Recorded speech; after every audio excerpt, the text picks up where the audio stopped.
Brilliance Audio presents Life Events by Karolina Waclawiak.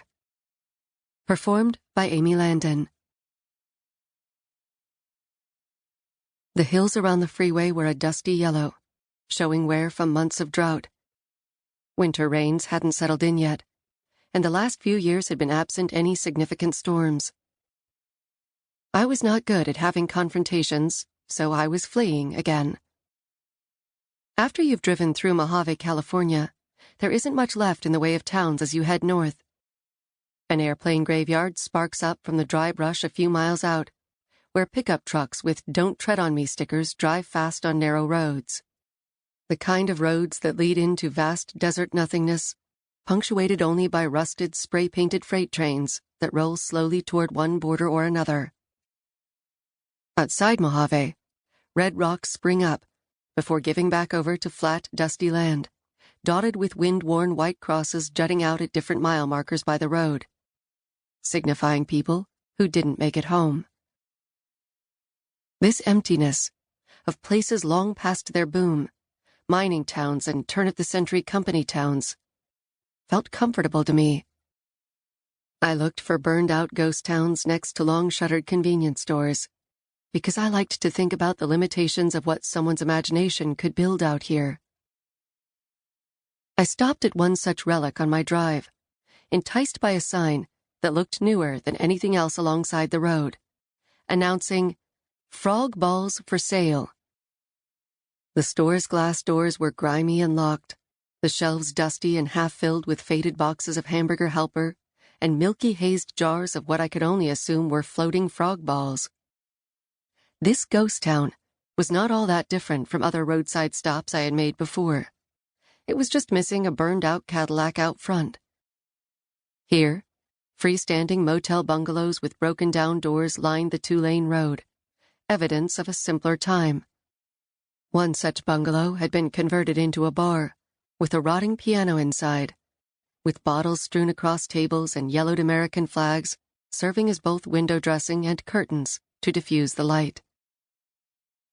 It was the kind of place that looked like bad things happened there, both when it was up and running, and now. Evelyn was not a mistake. I repeated this a few times as I walked through the bungalows. Each time I changed how I emphasized my name. I tried the sentence as a question, too, wondering if a question mark had ever been considered instead of a period. It was a sentence my husband, Bobby, had written on the third page of his journal.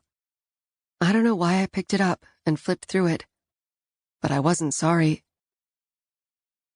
Route 395 along the eastern Sierras is my favorite drive in California, because it is both desolate and alive with people looking for an exit from their lives.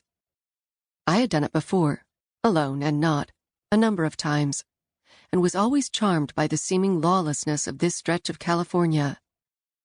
On the open road, I never saw highway patrol or police of any kind, and I could drive well over the limit until I hit a speed-trapped town, where I go from 90 to 35 before I reach the first stoplight, or a lumbering RV slowing things down as the road narrowed from highway to Main Street every 40 miles or so. I always found someone to pace with on my drive, usually a pickup truck or some other loaner to align myself with.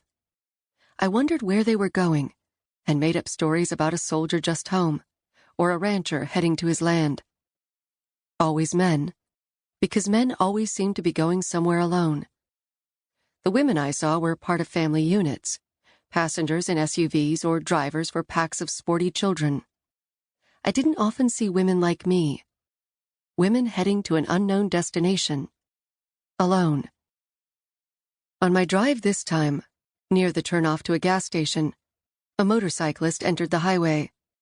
I could tell immediately it was a woman, the way her leather jacket clung to her slim frame. She and I drove side by side for miles, and I made up stories about her, tried to answer what might be in the small pack she had tied to the back of the bike, what color her hair was under her helmet, if we were close in age or not, and where she was going, and if there was anything stopping her from riding away from her life forever.